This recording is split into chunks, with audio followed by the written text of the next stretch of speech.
And so one of the fault line is terrorism, which is impacting us for long.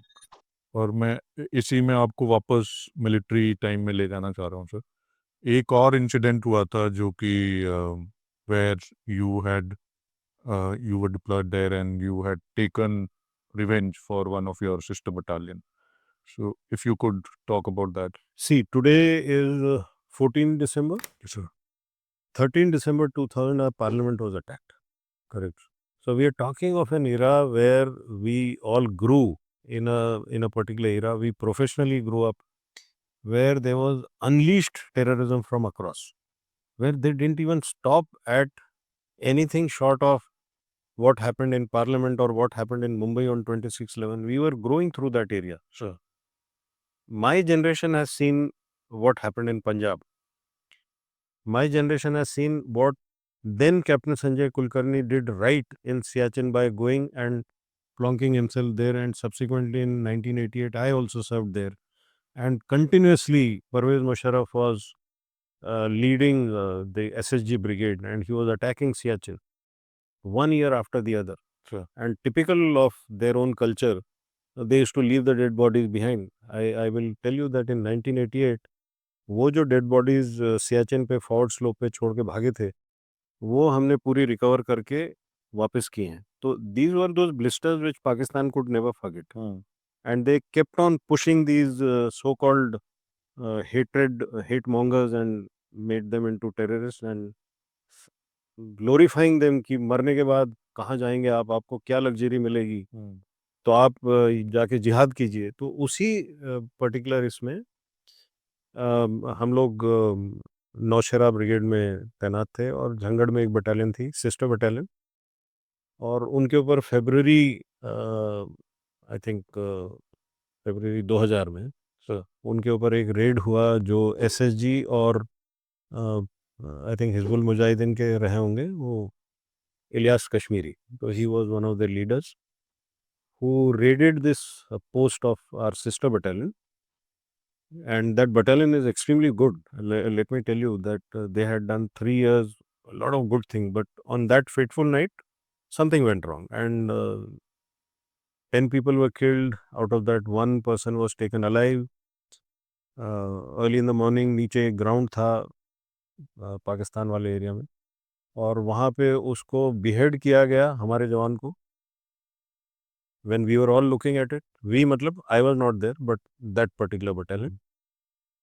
और उसके बाद वो सिर ले गया इलियास कश्मीरी, परवेज मुशर्रफ को उसने प्रेजेंट किया. Parvez Musharraf then was heading the government, and he give him 1 lakh rupees as prize. Now if this is not adequate proof that the government and the terrorists are on one page, what more proof do you want? Correct. And this is there on social media. Please go and see on the internet. It is there. Name of the individual is also there. उसके बाद obviously ये हमारी एक सिखलाई है, हमारा norm है, हमारा संस्कार है कि अगर ऐसा मिलिट्री डिसग्रेस हुआ है तो इसका बदला जरूर लिया जाएगा. हमारे ऊपर ये अत्याचार करने वाले को छोड़ा नहीं जाएगा, बख्शा नहीं जाएगा, माफ़ नहीं किया जाएगा. और उसी समय फिर हम 5 सीओस थे, हम लोगों को उस समय के आर्मी चीफ जनरल मलिक, उन्होंने भी हमें एड्रेस किया. हमारे आर्मी कमांडर थे एचएम खन्ना साहब, उन्होंने भी एड्रेस किया. जनरल एएस खन्ना थे कोर कमांडर, उन्होंने भी एड्रेस किया. लेकिन इस सब चीज़ में सॉल्यूशन यही था कि बदला लिया जाएगा, लेकिन कौन लेगा? तो 17 मराठा में जब ये हुआ हादसा, तो सीओ साहब हट गए, हमारे कमांडर साहब हट गए, हमारे जीओसी साहब हट गए, नई टीम आ गई. तो नए ब्रिगेड कमांडर की अपेक्षा ये थी कि 17 मराठा ही इसका बदला लेगी. 17 मराठा उस सिचुएशन में नहीं थी, उसमें उनकी गलती नहीं है, क्योंकि जैसे ही नए सीओ लगे, उस समय कर्नल संदीप कुमार, जो बाद में ब्रिगेडियर संदीप कुमार हुए, मंदिर में उन्होंने माथा टेका. आपको भी पता है कि हमारे यहाँ सबसे पहली चीज़ ये होती कि मंदिर, जो रेजिमेंट के कुलदेवी या कुलदेवत होते हैं, उनके सामने माथा टेका जाता है और फिर आप आगे जाते हैं. तो उतना वो करके ऊपर चढ़ रहे थे टैक हेडक्वार्टर की तरफ, तो आर्टी शेलिंग में एक शेल का स्प्लिंटर आके उनके पाँव में इतनी ज़ोर से लगा और इतना बड़ा स्प्लिंटर था कि उनकी टाँग ही टूट गई। उनको इवैक्यूएट किया गया, वो बटालियन में 2IC थे मेजर आयम सिंह। बटालियन का मोराल क्या रहा होगा, मैं आपके ऊपर छोड़ता हूँ। और बटालियन 3 साल पूरा करके वापस आने के लिए वहाँ पे उनको रिलीव करने के लिए दूसरी बटालियन आ चुकी थी। और ये सब होते हुए जो नए सीओ आए वो दूसरी यूनिट से आए। सीनियर कमांड कर रहे थे, बीच में ही वो रोक के उनको लाया गया। तो उनका ये एक खुद का एनालिसिस था कि मेरी बटालियन आज शायद इस स्टेट में नहीं है, क्योंकि जब आप एक बार बदला लेने की कोशिश करेंगे वो 100% सक्सेस होना चाहिए। हाँ। उसमें शंका या कोई शुबा उसकी गुंजाइश नहीं होती। तो उन्होंने ब्रिगेड कमांडर को क्लियरली बोला कि शायद मेरी यूनिट इस स्टेट में नहीं है। ब्रिगेड कमांडर बड़े नाराज़ हुए, उन्होंने बहुत सख्ताई अपनाई, लेकिन वो ठीक नहीं था। और फिर हम सबसे जब पूछा गया तो बाकियों ने जो कहा होगा उसको छोड़ देते हैं, लेकिन मैंने फिर वॉलंटियर किया कि मैं करूँगा। मैं शायद उस समय जूनियर मोस्ट सीओ था, तो मैंने कहा मैं करूँगा। तो वो it was like music to the ears of the core commander and the army commander. And काफ़ी डेस्परेट सिचुएशन थी। हमारे कर्नल जीएस थे जो बाद में मेजर जनरल बीएस दौलता बने। तो उन्होंने बाद में आके एक्चुअली मुझे हग किया, उन्होंने बोला कि तूने हमारी इज़्ज़त बचाई है। तो मैंने उसमें सिर्फ़ एक ही रिक्वेस्ट की कि सर जब मैं ये करूँ तो मुझे फ्रीडम दिया जाए। कब मैं कर रहा हूँ, कहाँ मैं कर रहा हूँ, कैसे कर रहा हूँ, प्लीज़ इस ये मेरे ऊपर छोड़िए। मेरे और मेरे officers we are good enough, we will handle it. It was agreed upon immediately and at the level of the army commander general HM Khanna ने बोला यस ही इज़ राइट, उनको करने दीजिए। And second one I requested कि sir उस समय ये VIP visits जिसमें हेलीकॉप्टर आते हैं, गाड़ियाँ आती हैं, तो ये इन्फॉर्मेशन लीक हो जाती है। General Khanna again said yes he is right, ये नहीं होगा। तो it was followed to the hill, but somewhere closer to the day जब हम प्रिपरेशन पूरी कर रहे थे तो brigade commander was getting a little edgy. So he said तुमने मेरे को बताया नहीं अभी। मैं कहा सर आपको बता दूँगा। नहीं कब करने वाले हो? मैंने कहा सर कल सुबह। तो ही वाज़ शॉक्ड कि हमने इतना सीक्रेट वो रखा था प्लान। तो he said I want to be there. I said okay come. तो हम उनको ले गए एक बंकर में, उनको हमने रखा जहाँ से वो देख सकते थे। और वहाँ सेकंड लेफ्टिनेंट नलिन गुप्ता थे मेरे, वो अटैच्ड ऑफिसर फ्रॉम एएस। मैंने बोला नलिन आप यहाँ रहेंगे, इनको बाहर नहीं आने देंगे आप, क्योंकि इनकी भी सुरक्षा हमारी जवाबदारी है। मैं बाहर जा रहा हूँ, मैं अभी ऑपरेशन शुरू कराऊँगा। तो मैं बाहर गया प्लान के मुताबिक। हमारी alpha company led by a brave officer major Amitabh Roy, then major Amitabh Roy who retired as brigadier Amitabh Roy. ये ऑपरेशन करने से पहले ही हैड सेड सर ये मैं करूँगा। So and he give me the reason which I agreed to because he was right. He said sir ये मेरे company के सामने का एरिया है। कोई भी मेरा जवान इतना काबिल है कि ये ऑपरेशन कर सकता है। तो then I decided that alpha company will do this and my Ghatak platoon led by Mohit ममलियन विल बी द रिज़र्व। ये तय हो गया। फायर सपोर्ट के लिए जितनी भी मदद करनी थी पूरी बटालियन हर एक आदमी उसमें जुट गया। And we wanted to deceive the Pakistani battalion opposite us which was 15 Punjab of Pakistan, a very recognised battalion.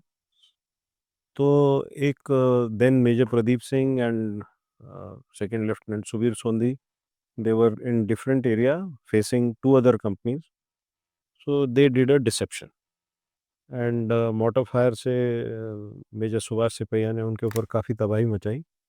Air defence की हमारे पास 2 गन्स थी, तो देन मेजर अमित बंसल शायद कैप्टन थे, उन्होंने भी काफ़ी प्रेशर डाला बटालियन हेडक्वार्टर पे 15 पंजाब के।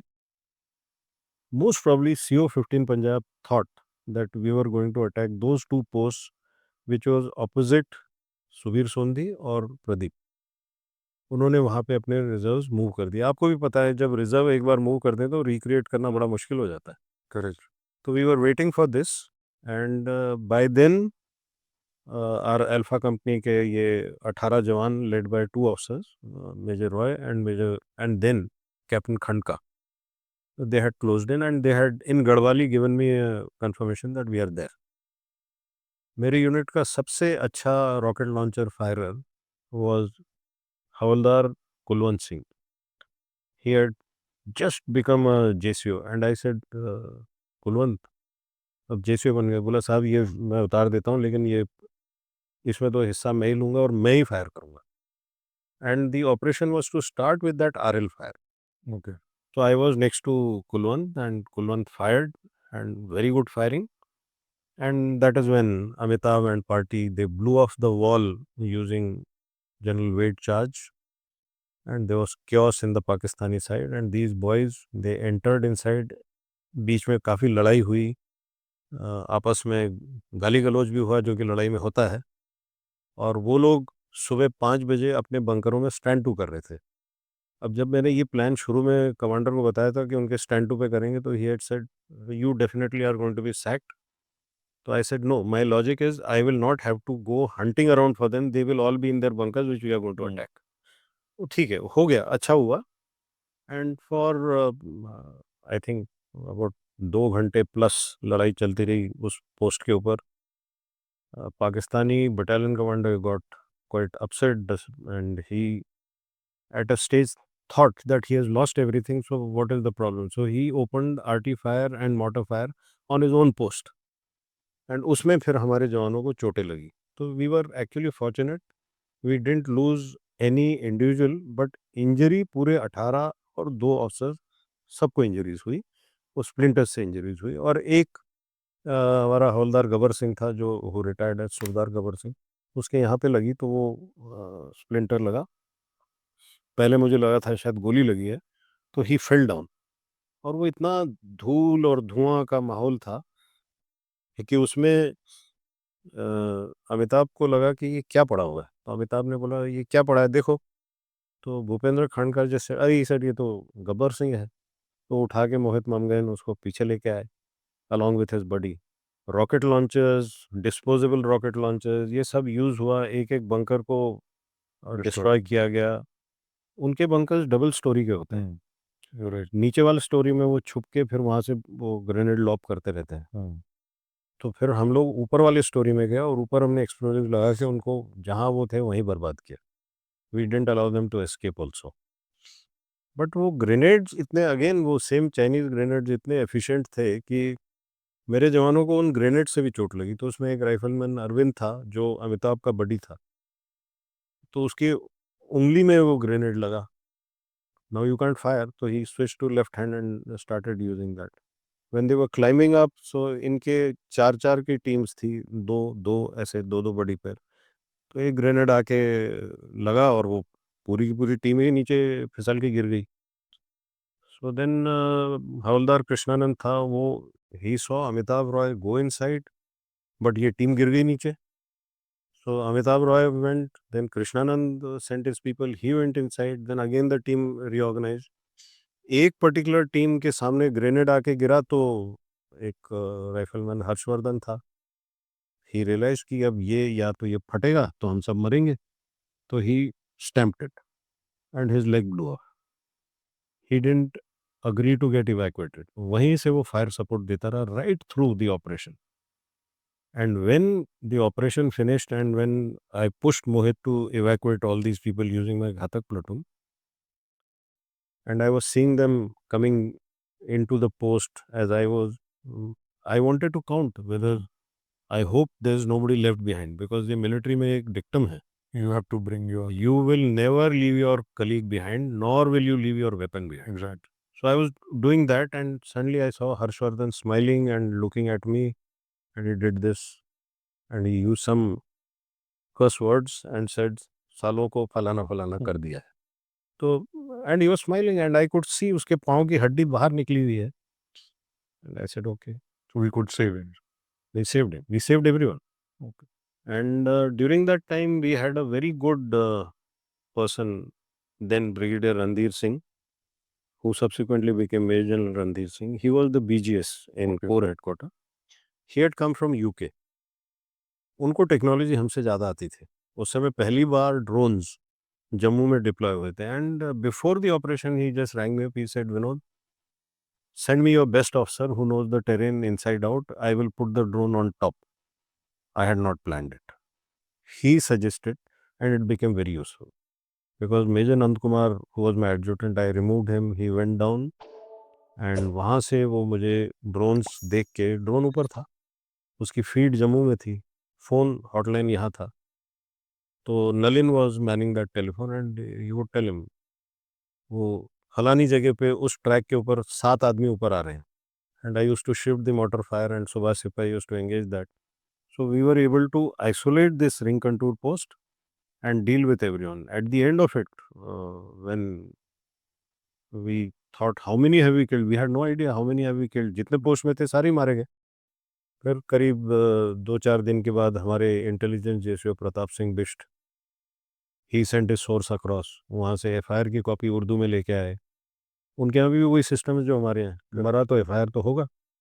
तो 18 लोग मरे थे, 6 घायल थे, 4 मिसिंग थे, पता नहीं क्या-क्या ऐसा कुछ हुआ. तो 26 मारे गए थे शायद. तो जो भी हुआ अल्टीमेटली वी टुक रिवेंज, जो कि एक सैनिक का धर्म है.